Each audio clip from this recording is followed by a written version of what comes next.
Find yourself a booth, order up a cold one. This is the Spring Bar.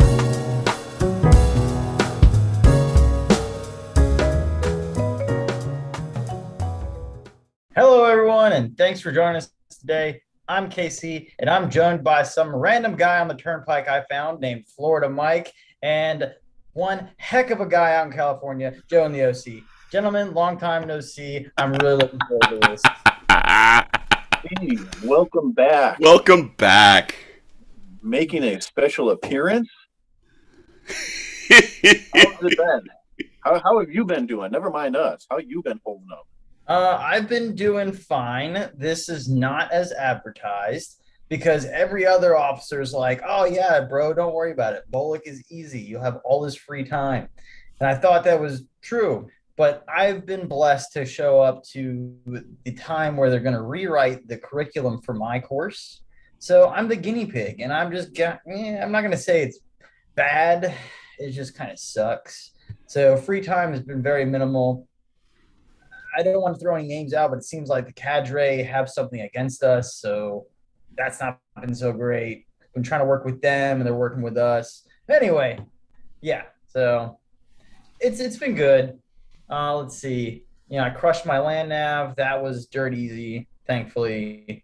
My math test went well. Not great, but look, I'm not an engineer by trade, so that was good.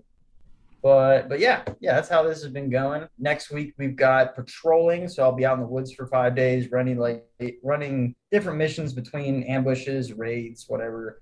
And then we got demo, so that'll be cool. I'm hoping to bring you guys a lot of wrist shots of stuff exploding. Maybe my new watch will be in a couple of those. Maybe I'll take out Joe's watch. We'll see. But yeah, guys, how about you? It's nowhere near as exciting where I am. Nothing blows up on a regular basis around me. Nothing's really going on. It's the end of the year for us, so I'm in kind of concert hell. And hopefully by the time everybody sees this, I will be relaxing on a beach with my feet up and an umbrella in my drink. Although I don't know that I would put that much umbrella in my bourbon, just from it's hard to drink around the umbrella. Even straws, turtles, it's a thing. Wait, you take it out, sip, put it back.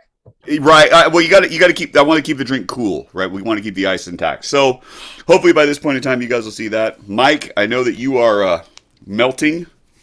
Yeah, it's summer has hit. Unfortunately, it's 90 plus every day, and the humidity is hitting, and so it's miserable from now until November. That's Florida. We pay the price to have nice winters, so it is what it is. What are you going to do about it? See, you can move to California. We don't have that problem right now, but they're not in September and October. Everything's going to catch on fire, so it's a trade-off. Then you'd have to live in California. You do. Yeah. It's fun here. I also want to point out real quick that the way that our screens are positioned, if I slide over just a little bit, KC is my arms to my upper body. That's true. Are you seeing the same thing? That's true. I am. It's actually not how I'm. Mine's a stack. Oh, you're vertical. Oh, okay. Very interesting. Well, we'll see how it comes across in the final product. Yeah. My hands will be going like this, and I won't even do anything. So, new watch alerts. KC, why don't you lead us off? I know you don't have it in hand, but you got something coming in, and it'll probably be a while before you get to talk about it again. So why don't you tell us what's coming? So our good friend Jason, he hit me up yesterday, and he's like, hey, man, the Bull of a Hack limited edition Watchmakers Initiative watch is on sale on Joma Shop for like 50% off. And I bought it like that. He texted me, I saw it, opened up the app, bought it. So yeah, I'm having it sent to the schoolhouse. Hopefully it'll get here. If not, it might take a little while, but I'm super excited. I wanted to do something to celebrate making it this far in the course, specifically passing that engineer math exam. So that came in just in time. That's awesome though, dude. And like you thinking about like what you're doing, where you are. That was a That's perfect choice. Oh yeah. Yeah. Perfect And choice. I think of all the Bulova hacks, that particular dial is probably the best looking dial of all of them. I really like that one.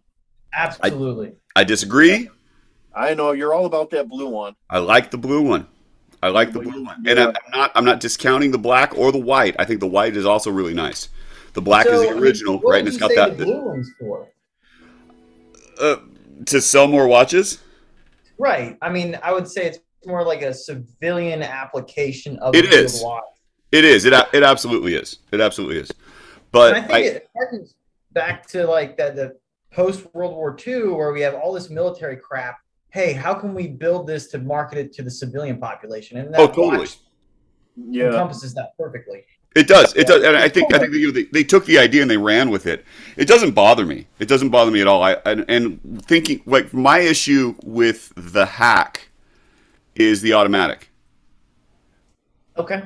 You know, because the original was such a slim profile because it didn't have the automatic. It had the soft iron dust cover to get the anti-magnetic.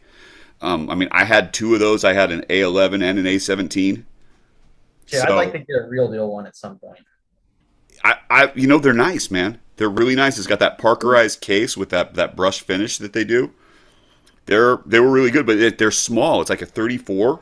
Yeah, I they're think tiny. 34 work. I've got small wrists. No, it totally works because when you start recognizing what it's like a 34 on like a 16 millimeter lug, but because of the watch size, they're killer, man. They're so good, and they'll go with just about anything. You know, you really can't beat it. So this little guy is 34, and I love wearing this little Tudor.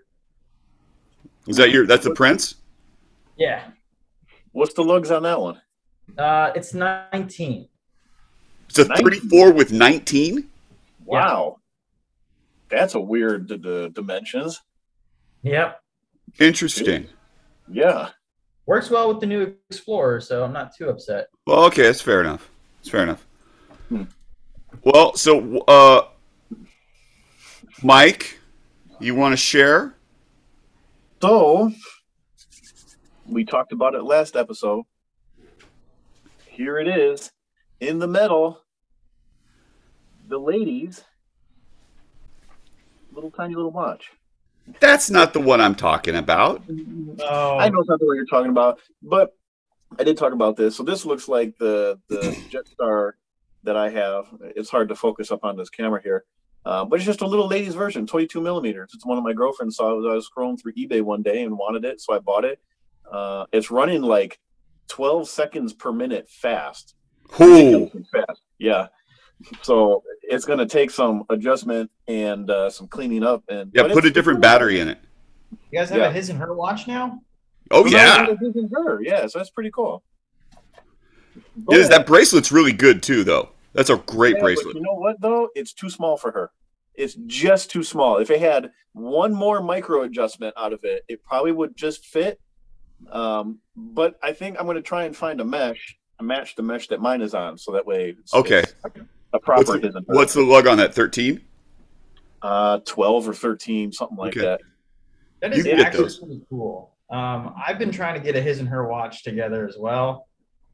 I have one lined up that I'm going to give to my wife on her birthday, which hopefully, I don't know, I won't say if I'm coming home or not, just in case she does hear this prior to, but if I do come home, I can be able to give it to her in person. But yeah. Don't say what it is. No, yeah. Well, that's cool though. We'll talk about it off camera. I tried to do that. We had his and hers, and it worked out okay until I bought my wife her Apple Watch, and everything else is gone. You bought her the Apple Watch. Oh, you messed up. That's your fault. Wanted the Apple Watch. I bought her the Apple Watch. Husband of the year. Sometimes, Joe, there are situations where you just have to put your foot down. This was not it. Okay. This was not that moment. Gotcha. All right. So, anyways, the one that you want to see. That's it. There it is. So that's number 10, right? That's it. This is number 10. Yeah, this is the last one. So by the time this episode comes out, all the hype and everything will have passed. I'm actually in the process of doing a video as per Casey's encouragement, to kind of unveil the whole collection to the world, if you will. But this is the 1973 Jetstar A in all of its cranberry, red wine, Merlot, whatever you want to call goodness, on my purple strap that everybody seems to love on Instagram. Not me. And that's what it'll stay on for now, for the time being at least. But in my trending poor eBay purchases, this one is no different. So I don't even know if I want to get into the story. Well, I can do it because the seller, he doesn't listen to us, and he's not even a follower anyway. I made an offer. So the seller was selling this watch for $295, which for what it is overpriced. And especially in the condition that it came in too. So I wrote the seller and said, hey, I'm very interested. I know very well what the market is for these watches. I'm not trying to be that guy, but given that it needs to be refinished, it needs new crystal, you can't open the case back, you can't, there's no pictures of movement, unknown history. I'm your buyer at 185. I said, let it sit. If for whatever reason it doesn't sell, feel free to reach out to me and we can go from there. Okay, and so to interrupt, that's exactly what the message said. Mike showed me that's exactly what it said. That tone, I read it with your voice. That was it. So not trying to be a smartass, not trying to be the guy that's insulting or anything like that. It just from one purchaser to a seller, that was it. The guy writes me back and says, hey, I wish you the best of luck in your search. I said, thank you. It's all about the hunt. And that was how we ended things. So some time went on, some events had transpired, and I said to Joe, you know what? I'm just going to suck it up. I've been looking for it. This is the last piece. Who knows when another one's going to come up? I'm just going to pay the guy his asking price, $295. Click buy it now, and a message pops up saying I'm blocked from being able to make the purchase. What? He blocked him. He blocked him and didn't even lowball him. What? Oh yeah, dude. Damn. So, right. But wait. Yeah. So I'm all hyped up, ready to buy this. Ready to complete the collection. I'm all my adrenaline is going, and this happens. I hit this roadblock. So my girlfriend is sitting next to me, and she's like, "Are you kidding? I can't believe this." I showed her the message. She's like, "Why would he do that?" I said, "I have no idea." So she says, "You know what? I'm going to buy it." So she gets on her eBay account, and she hits buy it now. Pays for it. Everything goes through. 10 minutes later, I get a message from the seller on my account. It says, hey, I noticed that somebody in Orlando purchased a watch. Was that you? Now, I'm not lying when I say I did not purchase your watch. So that kind of made me mad. So I looked up eBay's rules and how you can block somebody or why you would block somebody. And eBay says that you're allowed to block somebody if they're I forget how they word it, but something effective like if somebody is messaging you excess amount of times that it would be required to make a purchase, or if I'm trying to block him from selling the item from somebody else and things like that, then he has reason to block me. But it's like, and I screenshotted all the conversations just in case this were to come back and bite me in the ass. But there was not, it's like I made the guy an offer and he got so butthurt about that idea of somebody coming and say, well, I'm not going to pay you your full asking price, even though you're asking more than what it's really worth. And then he blocked me and then had the balls to come to me afterwards and say, well, was it you that bought it? That's where it's so freaking what?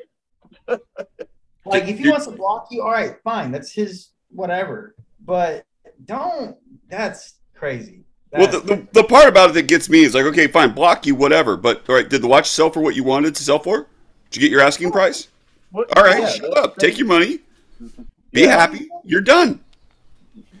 Oh no, I'm sorry. This Jetstar collection, that's going to be the be all end all of Western civilization. No one can have all 10.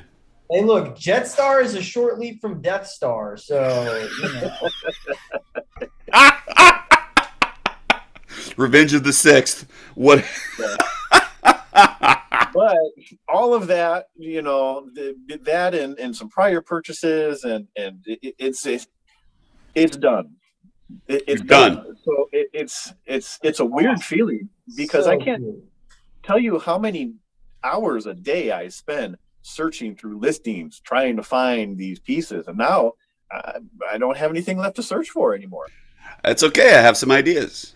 I'm sure you do, but now it's straps. Now it's pairing the watches with the right strap and you know, going from there, I guess. So well, I'm not going to have my stories aren't nearly as interesting. So I'm doing the 666 thing, and Mike and we've been watching the same one. I already have one. And he's looking at it like, it's a great price. It's a really great price. The dial's better than the one you got. You should buy it. It's like, all right. Twist my arm. I'm glad you bought it, because if you were going to tell me that you weren't, I was ready to that night. Well, I got it, but I can't show it to you because I've just shipped both of them off to Mike today, who's going to do some hand swap and potentially dial swap and look at some other things, and who knows, watch this space, because there might be a Caravel 666 Clipper day date for listing. But there's other news. So remember I swapped with JP from Ghost and Crown. And so I swapped him my mill ships for his pole router jet. Sent the pole router jet back, he sent the mill ships back, and it was a really big box, and within the box was the Ghost and Crown special shirt. It's got Ghost and Crown fine watches on the back. Very nice, very comfortable, very lovely. So got that. We'll throw the Millships picture in. And then also, new old stock. Oh, yes. Full of a bezel. Yep. To go on the... Looks a transformed. It was ridiculous, man. It's a stupid thing. I thought because the old bezel right now, and I've got it because I put it in the bag. The old bezel is this ghosted. I mean, it's just like it's aluminum. It's almost beer can-esque. We're calling it ghosted, and that's essentially what it is, right? It's a ghosted bezel. And when we first were like, wow, that's really cool. It has the ghosted effect. You know, we were all hyped up about it. But when you and the dial matched. Yeah. The dial matched. Okay, the dial matches the bezel. But okay, so here, just look at, and we'll drop the picture in. Yeah. The dial matches the new bezel. It's amazing. And so it's just this idea is like just with the pop of the bezel transforms the whole thing. It's phenomenal. Absolutely. Out of that dial real quick. Yeah, I'm thrilled. I'm thrilled. It's gonna be great. It's gonna be great. Now we just got to figure out. That's the 666 Deep Sea, right? Yes, Chronograph Deep Sea 666, and it's not Chronograph A is the surfboard. Chronograph B is the Coke. All right. Well, I'm sending you guys one right now that I'm looking at. All right. Because this is the solo dial. Yeah. Yeah. And it's looking a little roached, but I don't know. $1,000. You need a bezel? $1,000 is a lot. $1,000 is a lot. I didn't pay that much for mine. Yeah. For those, I'm not sure if I'm really trying to spend $1,000. Yeah. For those blue dial Deep Seas, you can get them probably if it's in bad condition or decent. What, 750, 600, 750? I paid under $7 for mine, and it's in phenomenal shape. Yeah. So. Yeah. They're out there. You got to look for them, but they're out there. Be patient. My last full of a chronograph for about $6. You sold it? Yeah, unfortunately. Yeah. I sold When you mine. spend stupid money on stupid watches, then you got to do that shit. Yeah, well, yeah. So let me ask you this now. So you paid under seven for yours in the condition that it was, with a very ghosted bezel, and that ghosted bezel made the dial look gray. But now you put the NOS bezel on, and it makes the dial look a brilliant blue. So did you just increase the value of it by say $400 to $500 because it looks? Yes, I did. Yeah, Yes, I did. yeah, for sure. So that So where did you source that? Was it eBay? Instagram. Instagram. Oh, A guy in California posted it up and was like, oh, all right, I'll bite. You know, so DM for price. Cool, I'll DM you for the price. What's the price? And he gave me a number, and I hit him back at a different number, and he said, yeah, and I said, done. So here we go. You made And it sound so easy. He gave you a price, and then we had a conversation for about 30 minutes about that price. it was easy. Yeah. What do you want me to say, man? So, what are we drinking? What's on the wrist? so on my wrist, purely to irk Joe, I put it on a leather, but I've been rocking my Seiko Grey Ghost because it's I guess it's a neo vintage. I mean, Yeah. it's weird to say Yeah. that this watch is as old as I am and now it's vintage. I guess I'm joining your ranks. Do you have patina yet? Have you No, have you it's ghosted the bezel just quite enough? Yeah. doing all that. Hopefully not. But anyway, so yeah, I've been rocking this one anytime I have free chance. This is the duty watch, which is not very fun. It's your standard G-Shock. So whenever I get a chance to breathe, I'm wearing my fun watches. Nice. And in the glass, I've got Hazy Beer Hug, which is this guy right here. All right. Okay. The IPA, 6.8% alcohol. I don't know what the 'Cause hell you the need it. IBUs are. But yeah. What about you, Joe? I am rocking the Oceanographer G. I just went up to see Magic Hands, and we'll talk about that later. This is a reloomed handset. It looks killer, by the way. It's phenomenal. It turned out so good. It turned out so good. That's And amazing. in the glass is the end of the Devil's Creek Rye, which I highly, highly recommend. And I will be sad to see it go, and I'm going to have to make another trip up to the mountains to get some more. Mike? Yeah. So I am wearing my Accutron 2 snorkel on the new cheapest NATO Tropic strap. How do you like that strap? You get what you pay for. You get what you pay for. Okay, so have you tried forming it to your wrist by putting it in a glass of so put it in the glass and then you put hot water into it, and that kind of helps like get it to I've curl. never heard that. That would totally work. Hot water. Yeah, that would, wouldn't it? That would So that's totally what I- work. That's what I do. So you kind of figure out where the circumference of your wrist is based off of what you got in your glass. That's where you position it, and so it'll form the strap Yeah. around that curve. Then hot water, then cold water. Yeah, and which it'll will set it. Yeah. You know what? Give it a I'm going to shot. try that. Hopefully that works. Wow.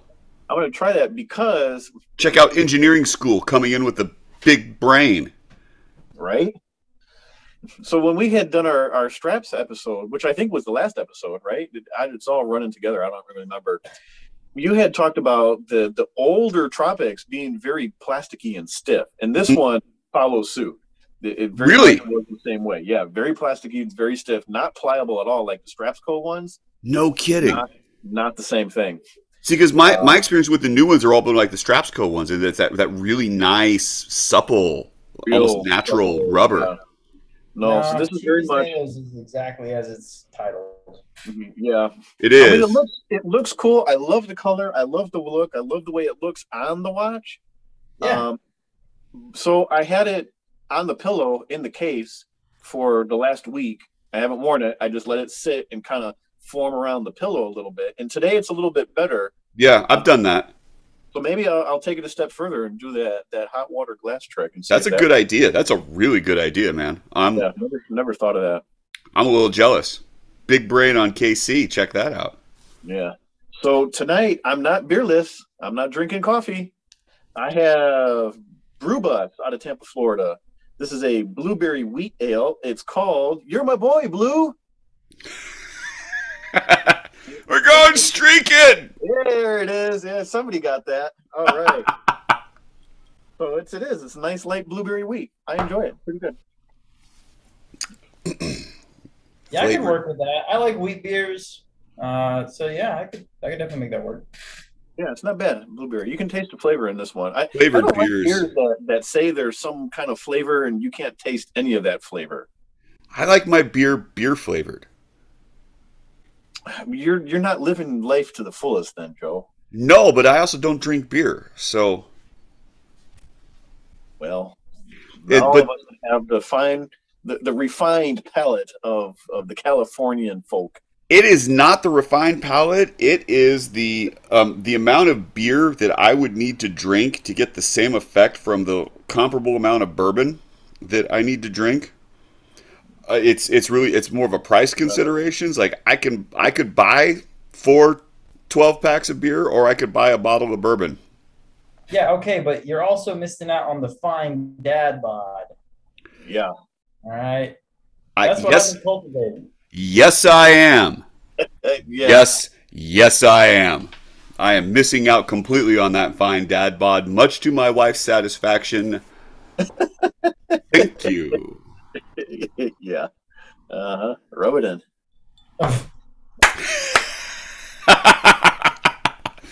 You're built for pleasure, Mike, not for speed. It's fine. Hey, yeah, I'm soft and supple where it counts. You know what? All right. What's on tap today, gentlemen? So today we're just, as you can see, I mean, we're just keeping it fun and lighthearted. Casey's here with us, so we don't want to get into any kind of a deep dive right now. I gotta say, Casey, I have missed you. I'm honestly been missing you, man. I will say, however, that we've had to do less editing since you've been gone. I will drop that in, though. Wait, hold on. You say we like you've done any of it. I was about to say, I feel like only one person's editing.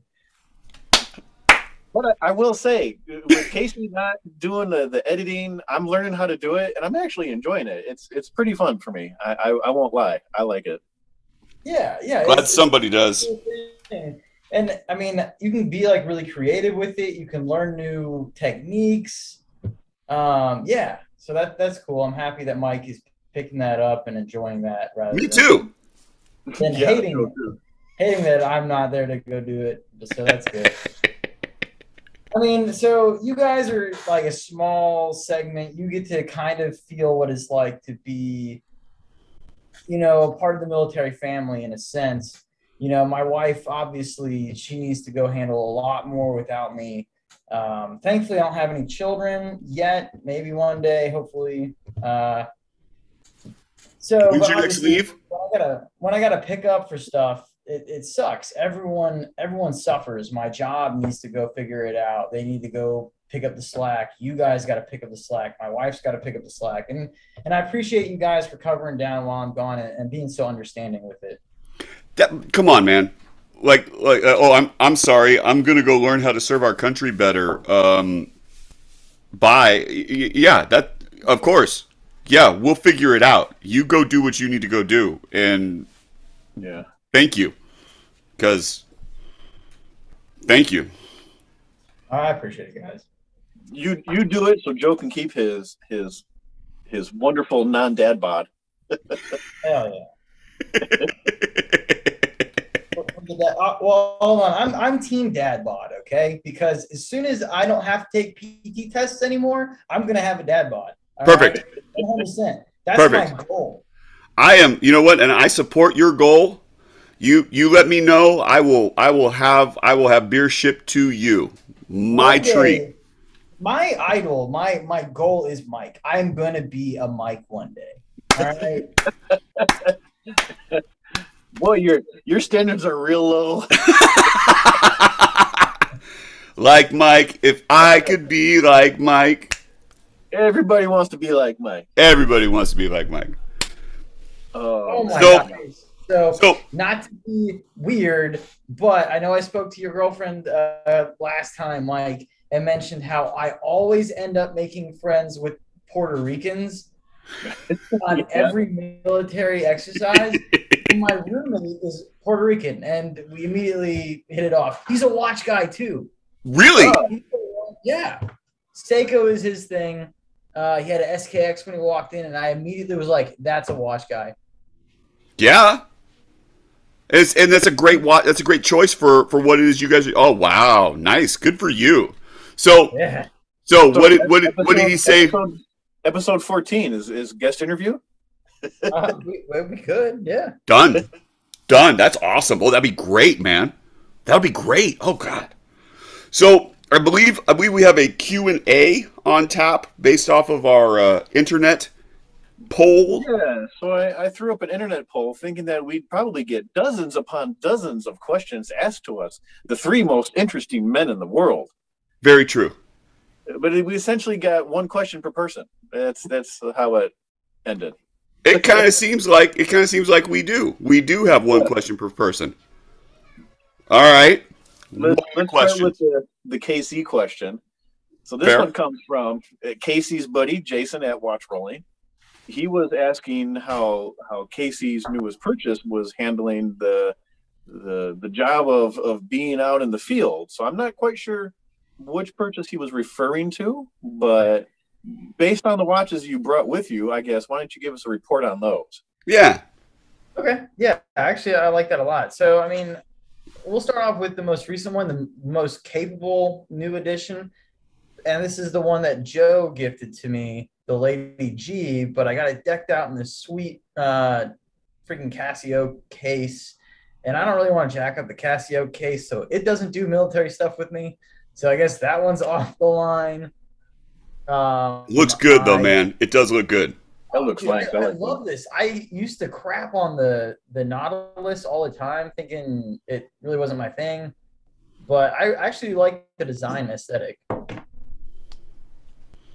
But then this guy, I'm not sure if this is what Jason was referring to, but this is my vintage 60s Tudor rose dial Tudor Prince Oyster Date. Yeah, all the Oyster words. Date, yeah. It's the date just version, right? Yes. But you were telling us, okay, give us the dimensions of that. All right, so it's a 34 case, and then it's got a 19 millimeter lug width. I don't know what the lug to lug is. Actually, Very let me get my calendar. strange sizing. It is strange sizing, but you know what? Like all of the pictures that you post of that, everything that I've seen of that watch, It looks it wears very symmetrical. well symmetrical, but it wears so well, man. It really does. Oh, here it is. This is engineering school at its finest. He's getting out his issued calipers. Give us the deets. All right, we are looking at 40. 40 lug to lug. Well, that's not bad though. That's Yeah, I mean, nice. I freaking love it. It's got that roulette date wheel. It wears well on my 6.5-inch wrist. It's that gold capped, so it's thicker than gold plating, but you can definitely tell at certain points where it meets the wrist where it has worn down. I hit up Magic Hands about trying to get it fixed, but he's not too confident in it, so I don't know where I'll go. Let me tell you. Let me interrupt right there. So I had bought an additional Jetstar F specifically for the handset. The watch came super patinaed, I guess, for lack of a better word. Manky. Yeah, it looked bad. I put some wheel polish to the case, cleaned all the oxidization off of there. I didn't brush it in my usual way of using different grades of sandpaper. I did kind of like the SOS pad version of brushing. a lot lighter, but still gives you the lines, and was able to brush a gold-plated case and repolish the chamfers on the case, and it came out looking great. It really did. Possible. It is possible to do on a gold-plated case. So I would think the thicker gold capping, you'd probably have better luck. Send it to Mike, man. I did. Well, my only problem is there's areas where it absolutely has eaten through the plating. So it Really? I mean, so you can get it replated. That's possible, but it's just it wouldn't be the same. Right, you're not OG anymore. Yeah. So watches like that, you know, the patina is part of the charm, and that watch lived a life before you got it. And so to me, it's like, okay, I want to honor that. Like, I had a Bulova A11, 1944 Ord Department issued watch, and it's a brass case with chrome plating, and there were just chunks taken out of it, and it's like, you know what? No way am I getting this replated. I'm not going to re-chrome it. I'm not going to, like, we're honoring every little nick. I hear what you're saying, and I get that side of the argument with, you know, wanting to know the story and keep the story alive and that. But I'm with Team Casey on this one. If it comes manky, I want it to look nice. You know, I want it to be part of my story. And well, there's a difference. I'm not saying don't clean the case up, but sometimes the scars add to the beauty. That's all I'm saying. Sometimes.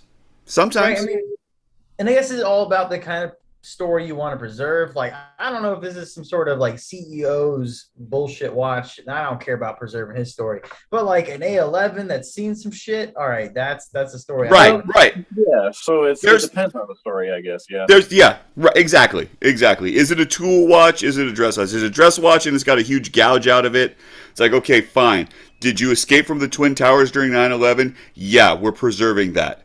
Did you have a paperclip accident?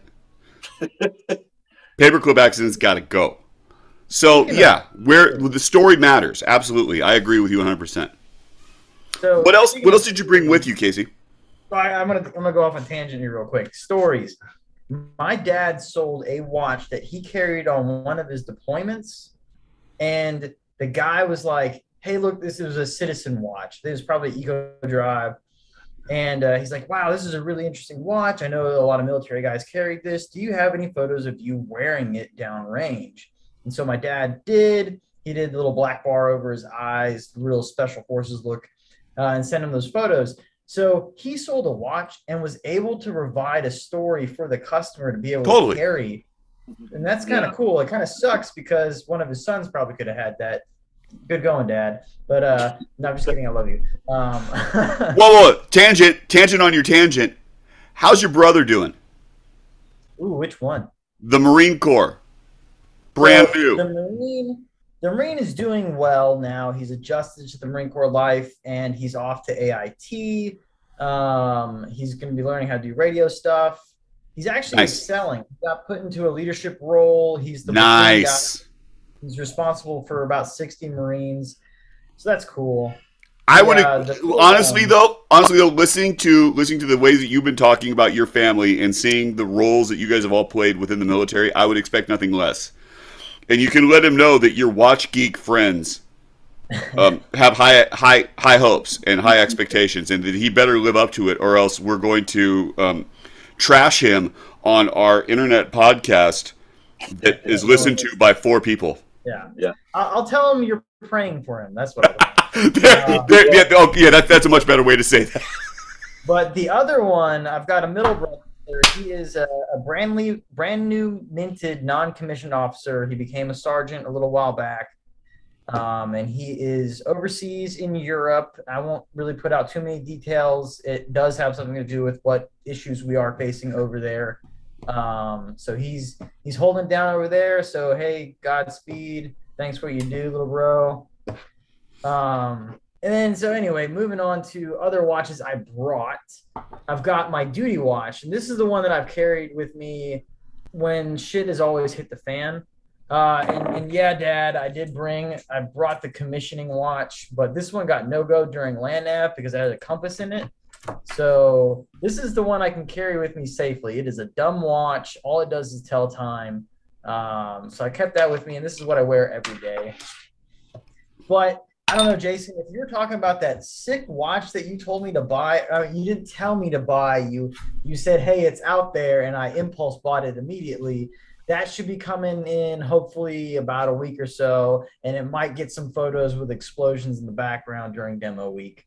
Which I have to say that if we can throw those up there and hashtag Bulova on that, the gold that we will be able to mine, sir.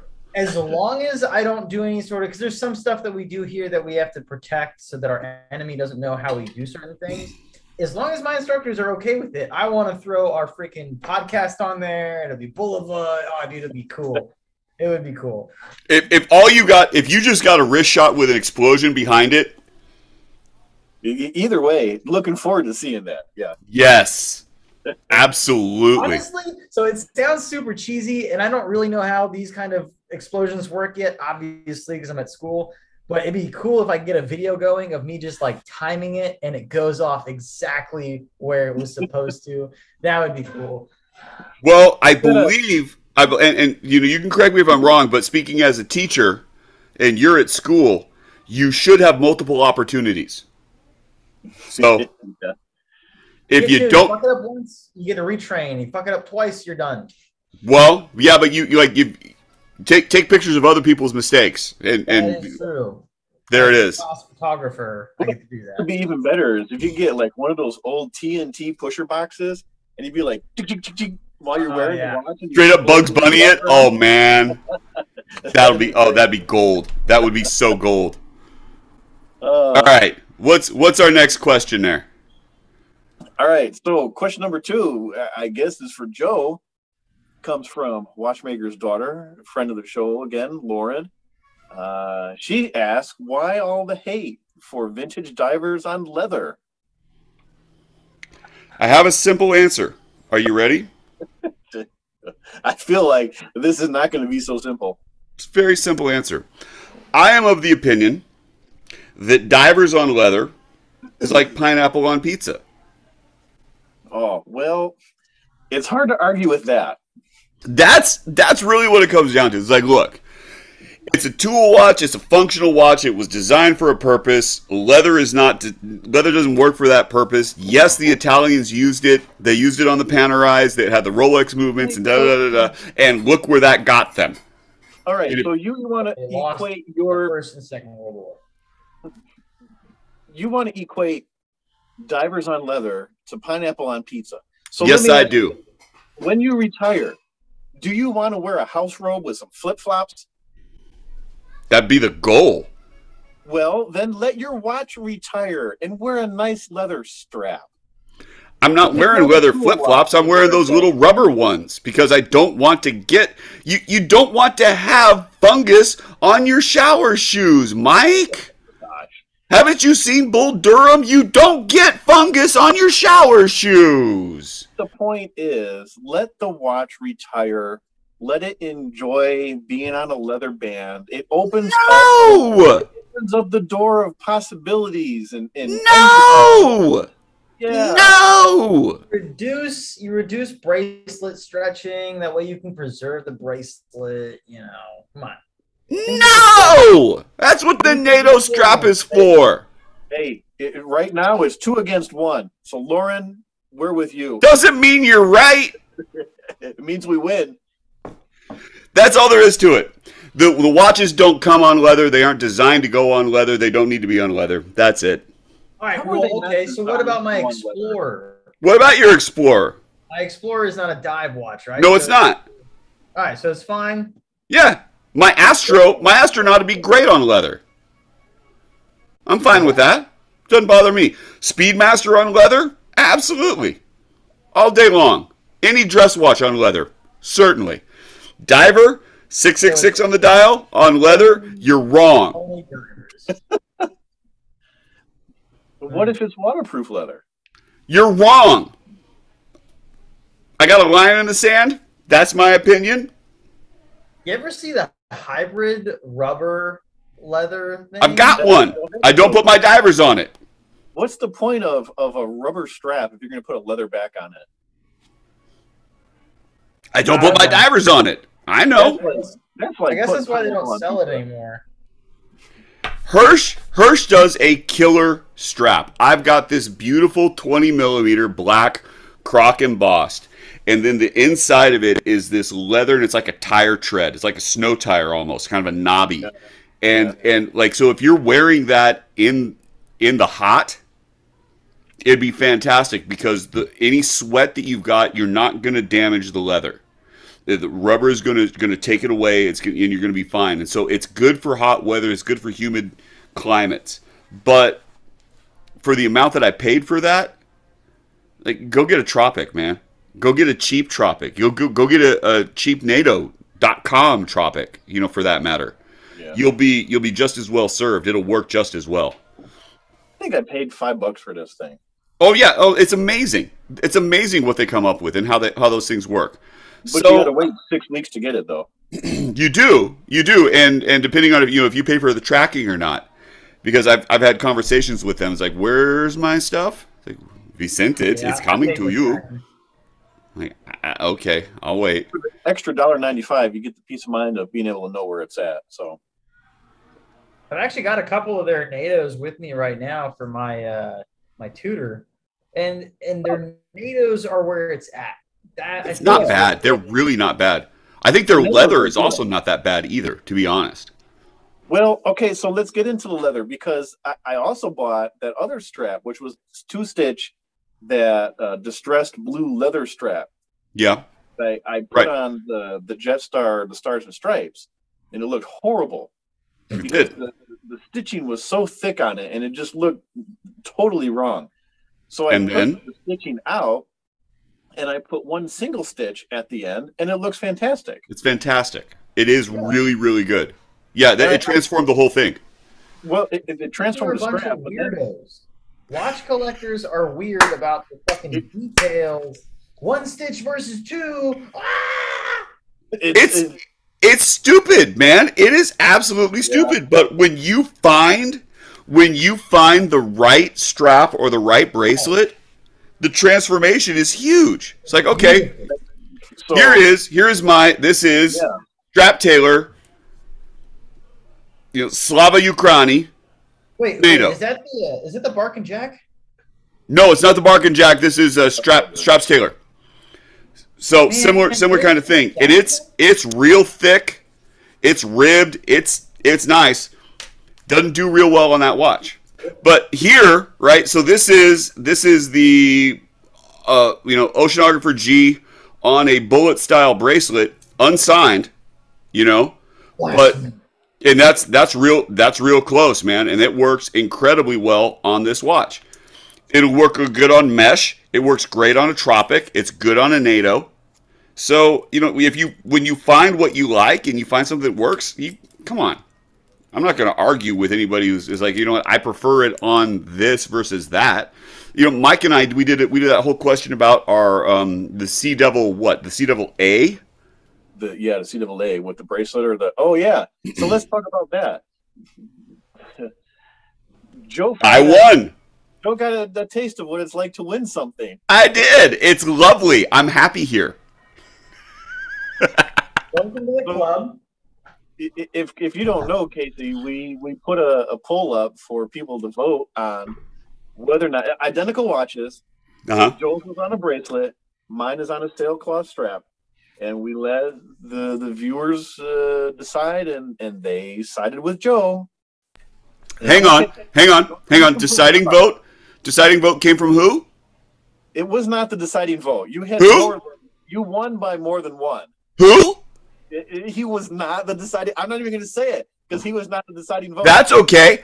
I will. The managing director for Bulova USA, nobody heard Michael Beneventes, chose my configuration over yours. Let's talk about this because I recommended that sailcloth to you. It transformed the whole watch. I do not disagree with your choice. I just think my choice is better. Oh my gosh! What if there was a Spring Bar podcast reissue and it had your sailcloth and the bracelet?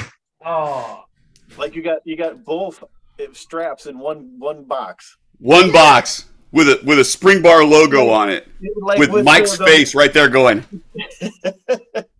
No, but that's Casey's got an idea. Like the Lunar Pilot comes on the NATO, and you get the strap to go with it. Yeah. The Spring Bar limited edition. Yeah. There it is.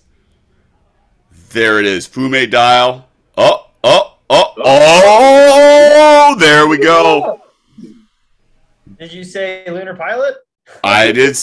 There it is. That's such a good strap too, man. That strap choice for that watch. Every time I see that, it makes me want to buy one. Well, so Mike, someone lent you one, right? No, I went to an AD and tried one on. Oh, okay. When he picked up his Stars and Stripes. When I bought the Stars and Stripes, they had a bunch of stuff in the case there. It was real cool to see a lot of these things in the metal. Tried it on, fell in love with it. Gonna buy one. Yeah, and you also had the mill ships on too, right? It had the mill ships on, and it had the 44 millimeter Devil Diver on, and it wasn't that bad, you know. How's the 44 compare to your Angel? It's the exact same thing, just 4 millimeters larger. It really is. It really is. Really? Yeah. I've been so curious about that. I would love to see one. I've never tried one on, and I've got that 41. You know, I've got that black dial, that black bezel. It looks great. It looks identical. If you put one side by side and you adjusted the pictures just right, you would not be able to tell the two of them apart. However, you and I, our wrist sizes are what, a quarter of an inch different? I think you're 7, I'm 7 1/4. Yeah. For whatever reason, what fits me really well, you always seem to complain about size-wise. So I don't know how it would fit you, but it's such a curious thing, you know, because the lug to lug matters, the way that your bones weigh. It's a thing. Yeah. So. All right. So our last question comes from whom, Mike? Last question comes from a listener, Jules the RN. So I imagine she's a nurse, is my guess. Or he. Or he, I guess, could be. We don't judge around here at the Spring Bar. It's 2022. What's that? It's 2022. We don't play those 2022. games. Yeah, that's true. Act up, get snatched up. So said person wants to know what our hobbies are outside of watches and watch collecting. And as we had a discussion about this in the pre-recording, you guys are two boring guys, and I'm apparently the only one well-rounded co-host of the show. All right. So, Mike, what is your hobby? So outside of watches, I just enjoy loving my girlfriend. No, you don't. No, that's not it at all. You wash cars. You wash cars semi-professionally. I've seen the pictures. Yeah, outside of watches, I am what you would call a hobbyist detailer. So I don't do it professionally. It's not a full-time job. But I do it on the side, and I do enjoy it. And as Casey would say, it suits my personality well. Very Bulova type A.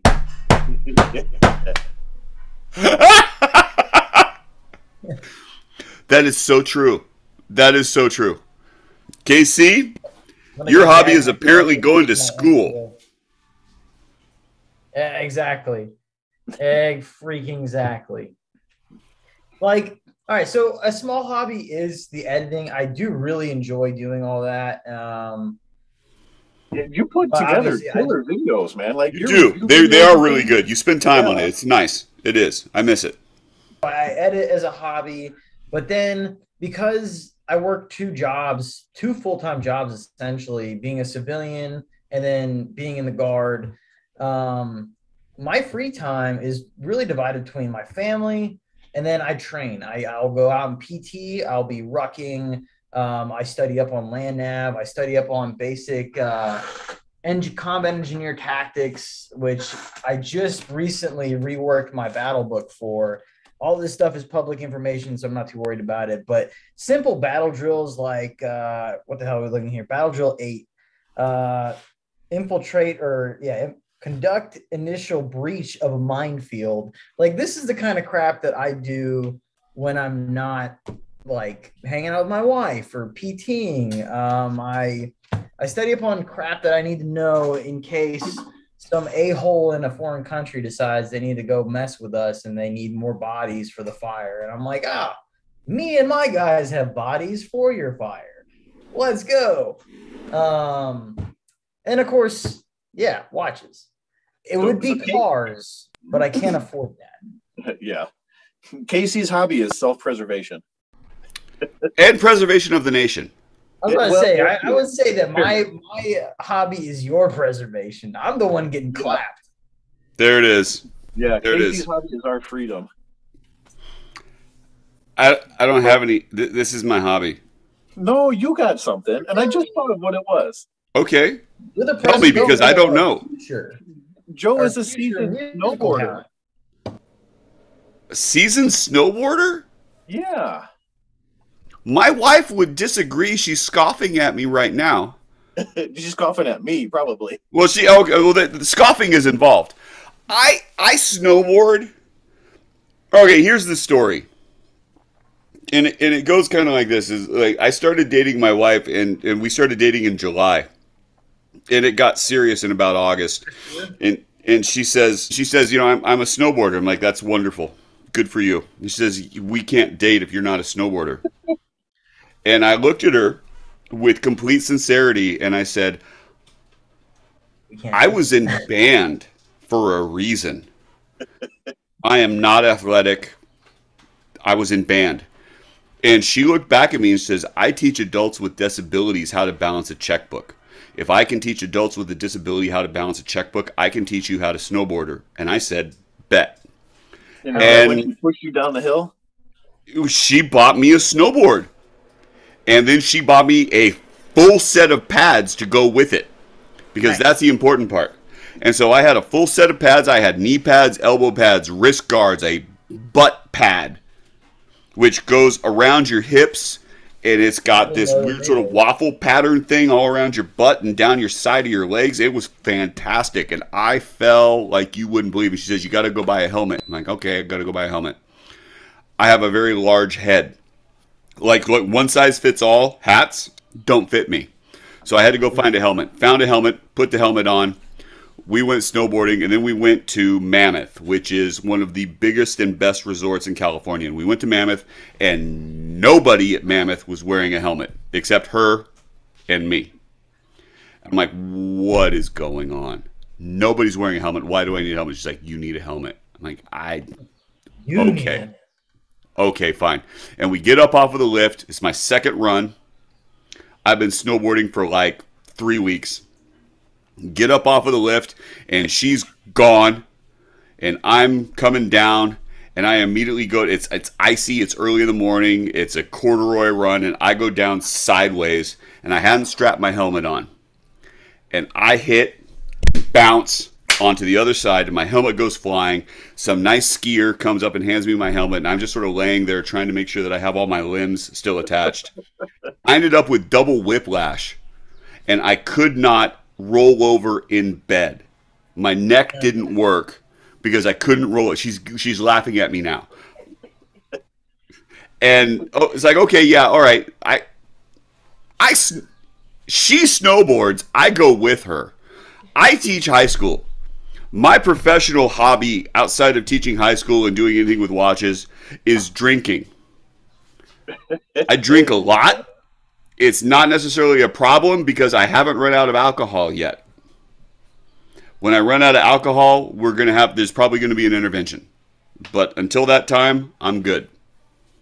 Dude, hey, don't feel bad. The last time I was on the snow, I ski.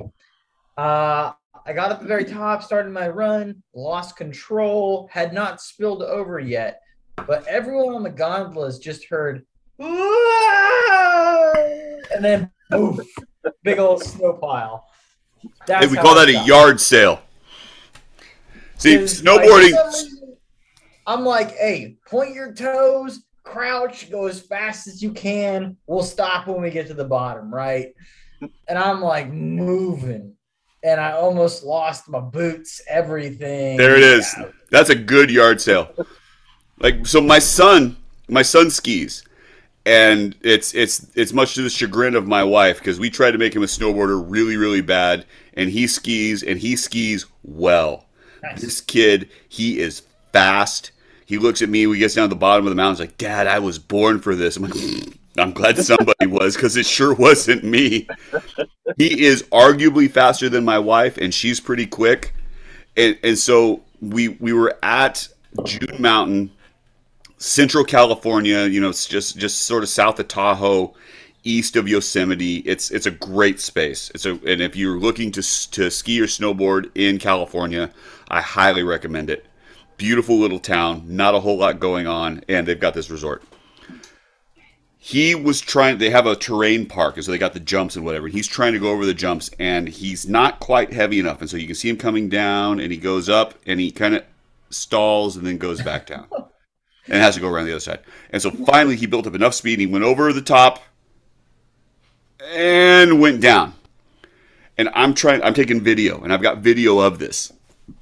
It was an exceptional moment. He had a big smile on his face, and he was gone. My wife was coming down a little bit behind, and I tried to catch up, and I caught an edge, and it was this slow motion, just like any of the movies you've ever seen, and I'm going end over end, and it was this thing, and like I ended up on my back. I had to put my arms out to try to slow down. I'm digging my heels in, and I sort of laid there and stared up at the sky for like 5 minutes.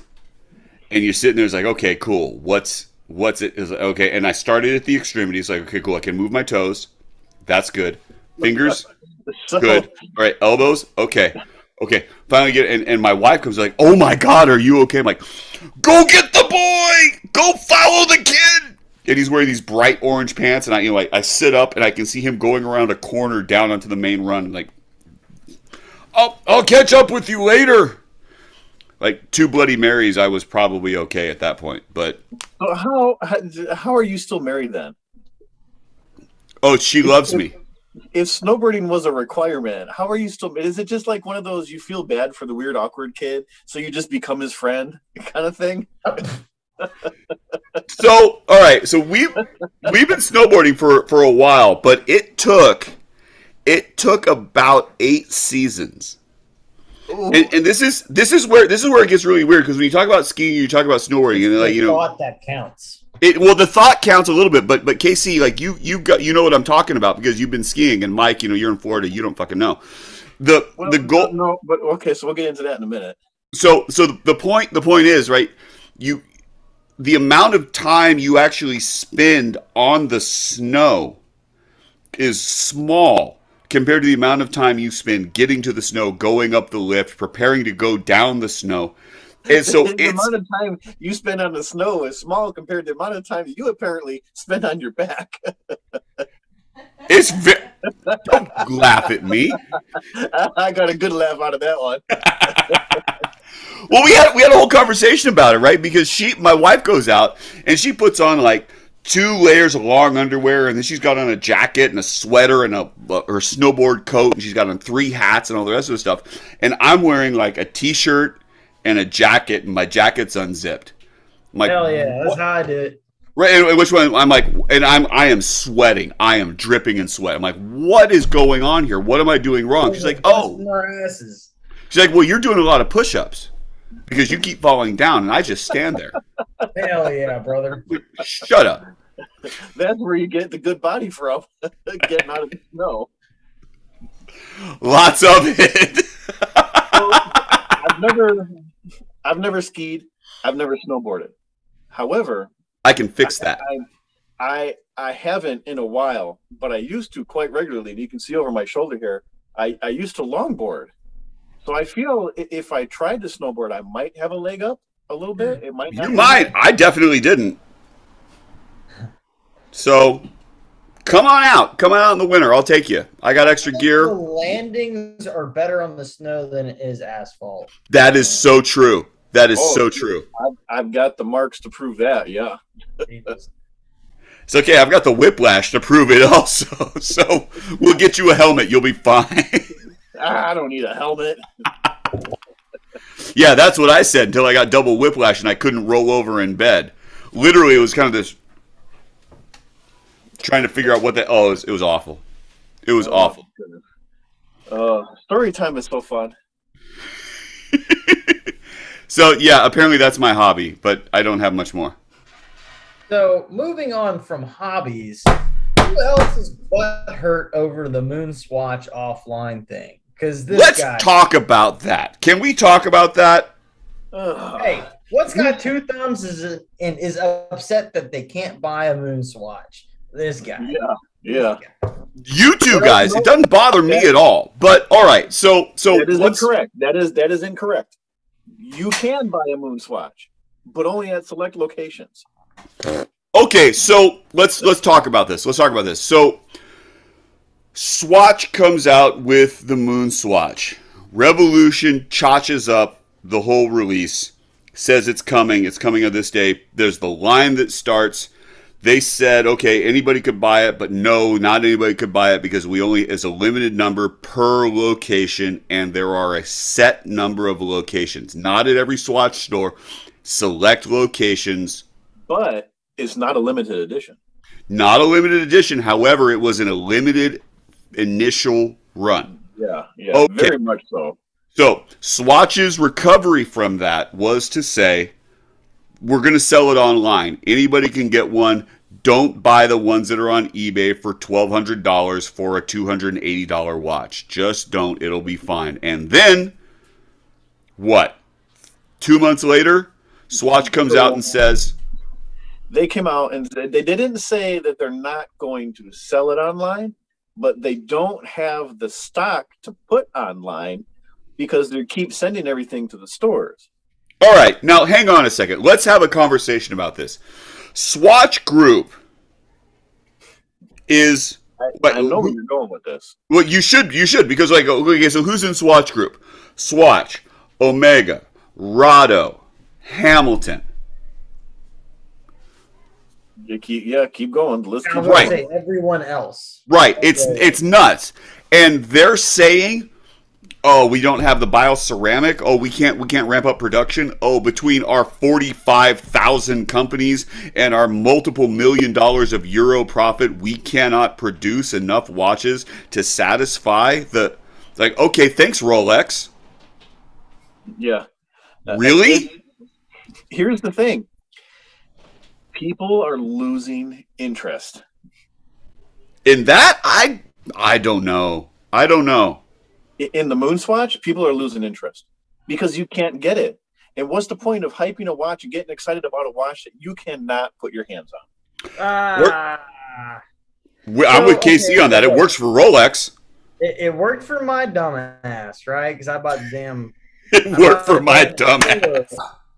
But here's where I agree with you, Mike. People are losing interest in a disposable watch. Oh, go because on. You can't service the Moonswatch, and that's what kills it for me. Now, hang on. Mike, Yep. Mike, go. So I own the Tissot PRS 516 quartz chronograph that has the predecessor movement, the ETA G10 211. The ETA G10 212 is. Can we pause for a second? Casey, can you just bask with me in the moment? The fact that Mike rattled off all of that by memory. Can we just take a moment and appreciate? Okay, Mike, go on. So I've owned that watch for, this will be the 12th year now, and I've never had it serviced. It hasn't lost any bit of accuracy. I've changed the battery every 2 or 3 years. The thing runs beautifully. So I have no problem. I could probably wear that watch for another 10 more years without issue. So I've got no problem with buying a Moonswatch for $260, wearing it for 20 years.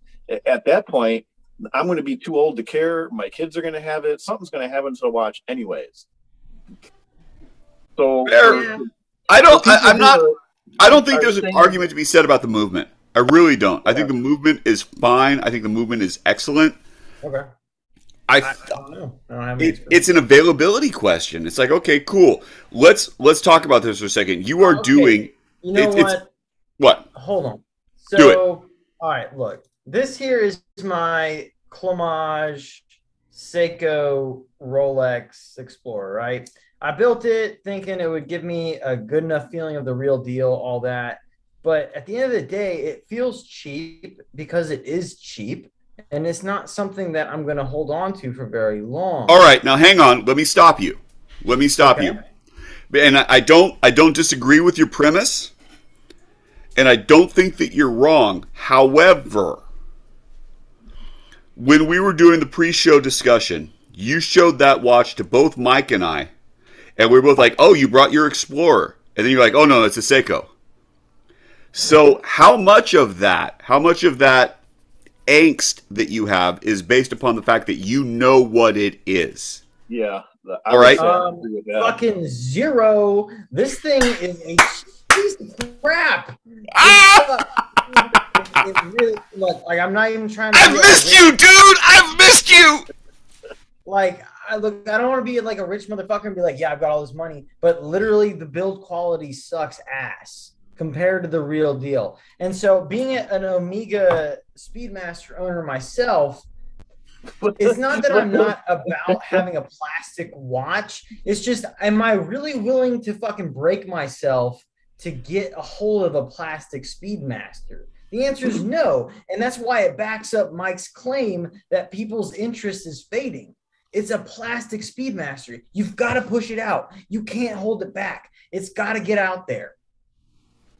So, in the beginning of all this, when it came out that I was not able to purchase one at the store because the nearest store to me is in Miami, and I'm not going to go drive down to Miami in the hopes that maybe possibly they might have a Moon Swatch, and probably not the one that I even want. So when they said it's coming out online, I said to myself, I'm going to take $260. I'm putting it aside so that way when they announce it, I can go on there and buy it like that. I've come up with probably 5 other things to spend that $260 on right now at this point because who knows when Which was your last Jetstar, but okay, fine. What will the hack watch? Yeah, see, KC and I were both ready to buy these things, and now we've already bought other stuff. Yes. You know, if I have the opportunity to buy one, I will still buy one, but it is not high on my list anymore. It's a really interesting thing. Like, there's been all of this argument. It's like, okay, does it dilute the Omega brand? And No. I don't think it does. I don't think it does. I'm really, really solidly of the opinion that it has just increased the value of secondary market Omegas across the board. However, I don't know. I agree. feel You don't like think so? I don't think it has done anything because they've got this lag. It's not going to do it immediately. I think it's going to be 5 years because you're going to get those. okay. You're going to get those swatch buyers. Swatch buyers are going to have the watch. They're going to and they're going to go through two. They're going to go through 2 battery changes. Like, okay, what else is out there? Oh, Yeah. there's this other watch. I think Okay. it will convert people into Omega buyers for sure. I think agree. absolutely, it will. Yeah, no doubt. It's I going to hope take so. a minute. It's not. I It's not hope going to be so, quick. But it really is a heartbreak that more people can't get it. Like, I want more people to be on Team Omega, and they can't join Team Omega because they effed it up. Right. Well, I don't see. I think that somebody at Omega Corporate, somebody at Swatch Corporate, took a look at this like, okay, this is going to be a novelty. This isn't serious. Okay. And they completely missed the hype train. And people say that, and I've heard, and so many people say that time and time again. They had no idea that it was going to be this big. How can you say that? Because it's a Swatch. It's a Yeah, Swatch. but If they were looking at it the same way they did the No. System 51, if they looked at it the same way they did the System 51, System 51 was interesting, it was nice, but it wasn't this. It's not. Yeah, well, that's just it. It's not. It's you're able to buy, and whatever your feelings are on it, Joe. you're able to buy a watch that says Omega and Speedmaster on the dial and looks near identical to the real thing for $260. How are you pretty much is the real thing? Okay, hang on. No. We're gonna get into that. We're gonna go crazy. We're gonna get into that. All right. So, Mike, you're having the discussion that the Omega, Speedmaster, and the Moon Swatch look the same. Okay. No. I said Focus.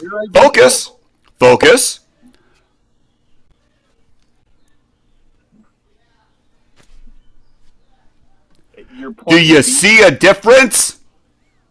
Because that's the difference, Mike.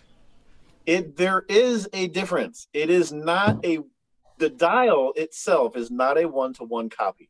The build quality is probably trash. It bleeds on your wrist, man. It is. That's only the blue one. Okay. Nobody's worn the other ones enough. But it's two things. It's two things to two different groups of people. It's a way to get your foot in the door with Omega, because any way you want to look at it, it says Omega on the dial, it says Speedmaster on the dial. And for the people like myself who don't want to spend $2,500 on a used one, and how much is a new one going for, right? Bro, you would only get at $2,500, you might be lucky to get it reduced. Yeah. So it gets you the feeling of having that Speedmaster on your wrist at a very reasonable price. Okay? I appreciate that. So the other group that it appeals to are the Speedmaster owners already that are into the hobby enough where they see this as a companion piece to what you already have. Very much like the reissue 44 millimeter Devil Diver. You have the Oceanographer G. I have the Oceanographer G. If we bought the 44 millimeter reissue, it's a companion piece to the original real thing. And that is the other group that this is meant to appeal to. The people who want to get their foot in the door and the people who want to have it in their collection side by side to say that they have the original and they have the collaboration piece. I disagree. I don't know, dude. That's why I still have the Lunar Pilot. It's a companion piece to my Speedmaster. I understand your premise. I accept your premise. I disagree. I disagree with the Bulova analogy for one simple reason. And the simple reason is that I am not getting this wet. This watch is not, I don't even wash my hands with this. Well, the reissue? Leather, then. What?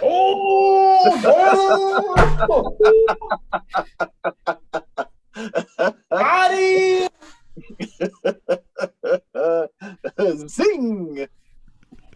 That's really good. Bro, sit your butt on the bench. You're done. You're out. I'm out. All right. TKO. Cheers. And on that note, how can people get a hold of us? No, we don't have. We got to do last call.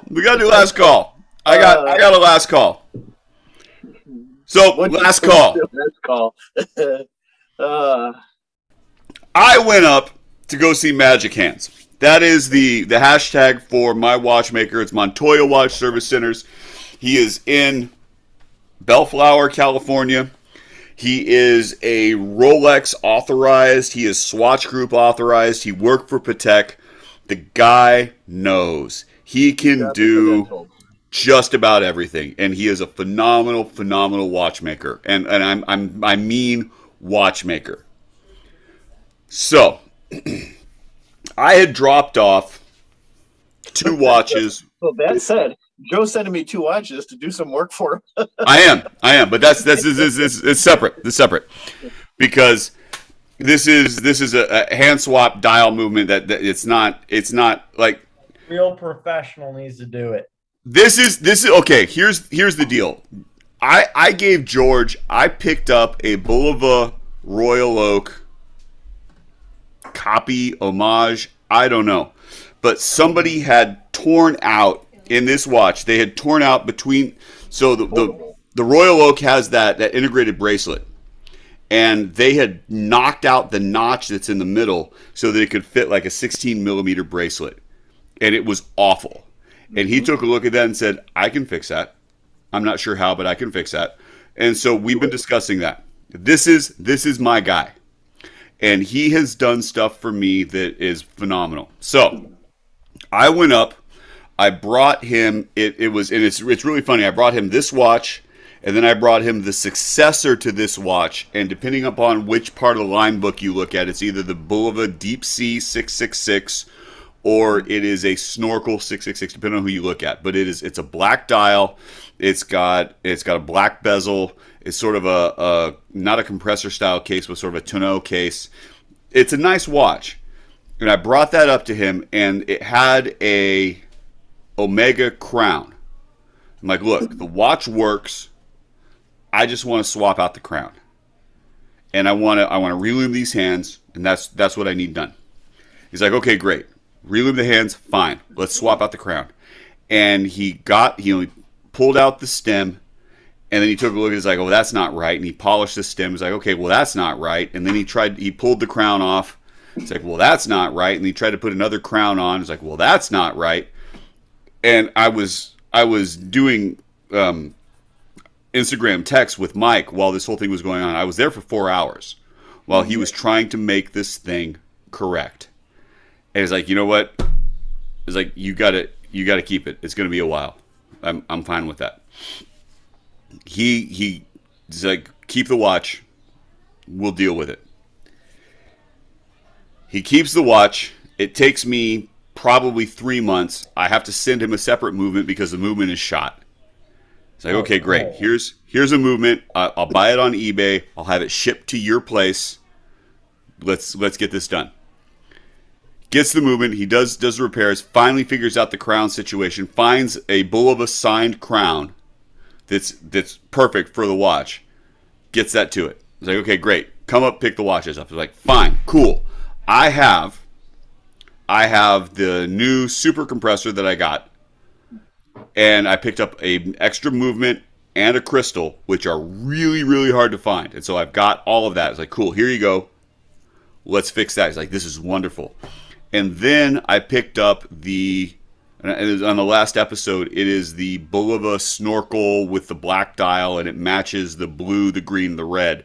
So it's the completion of that one. Is like, so I picked up one of those parts, and then I found the full watch because I needed the bracelet and I needed the bezel, and so it had all this stuff, but the handset was wrong. So like, okay, cool. I've got the handset. I've got the seconds hand. I have, at this point in time, 2 movements that are in parts. I've got the movement from this Bulova Deep Sea, which is the same movement, and I got the parts for that. And I've got a whole separate movement, extra dial. We're close.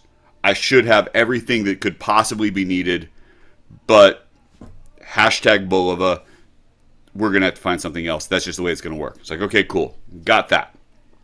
Then I've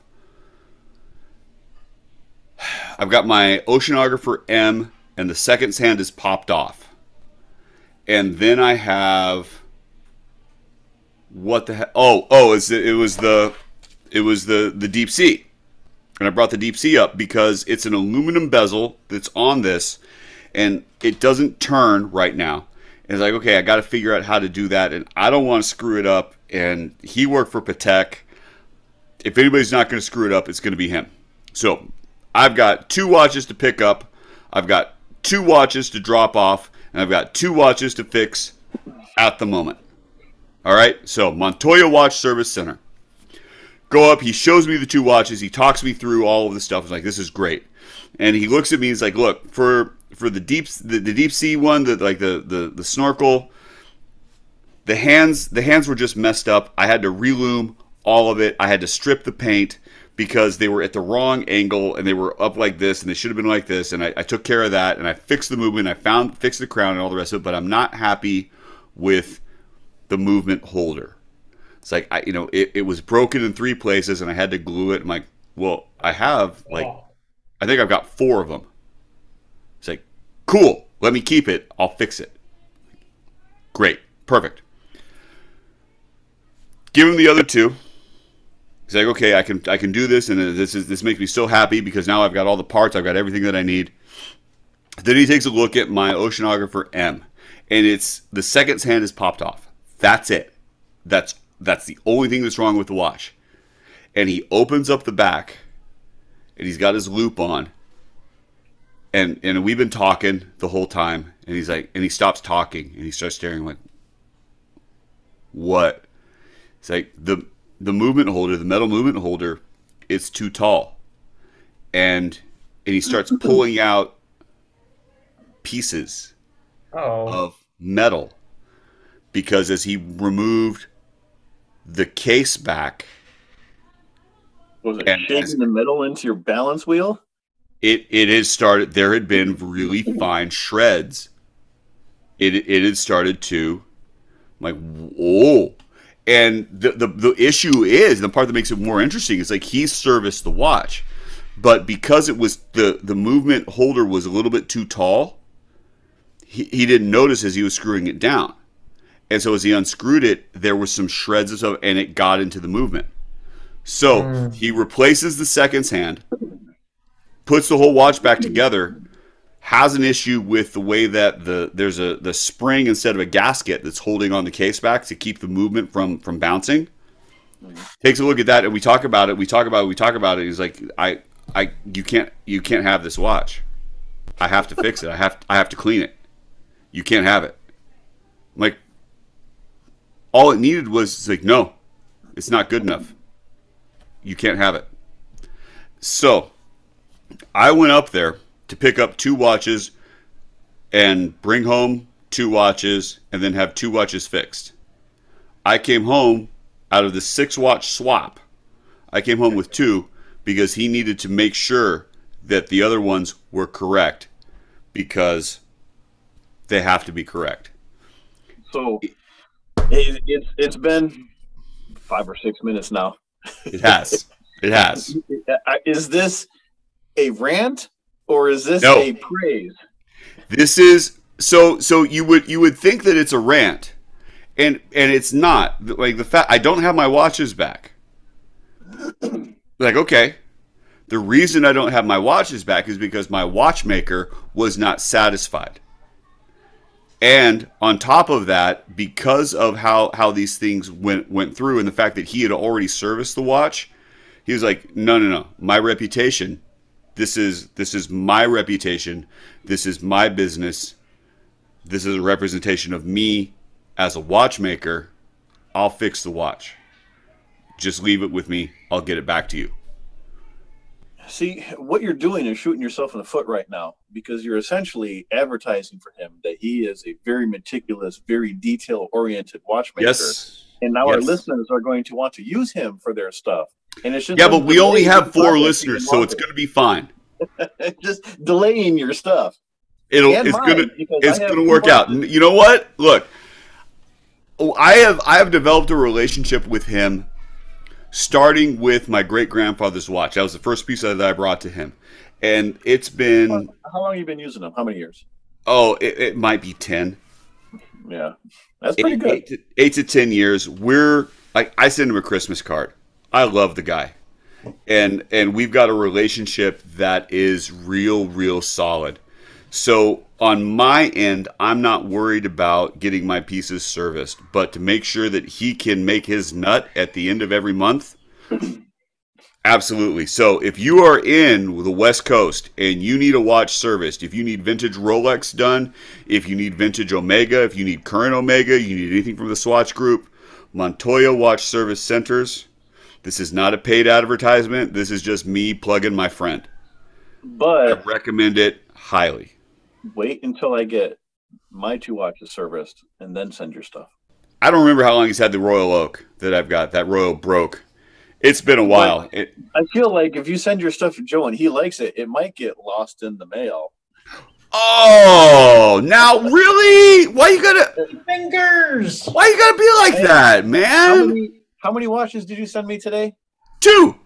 2? 2. I might only get 1. I'm just saying. Oh, got him. If you only get 1, there's a problem because they were both in the same box. So that's all I'm saying. I don't know. I guess there really wasn't a problem.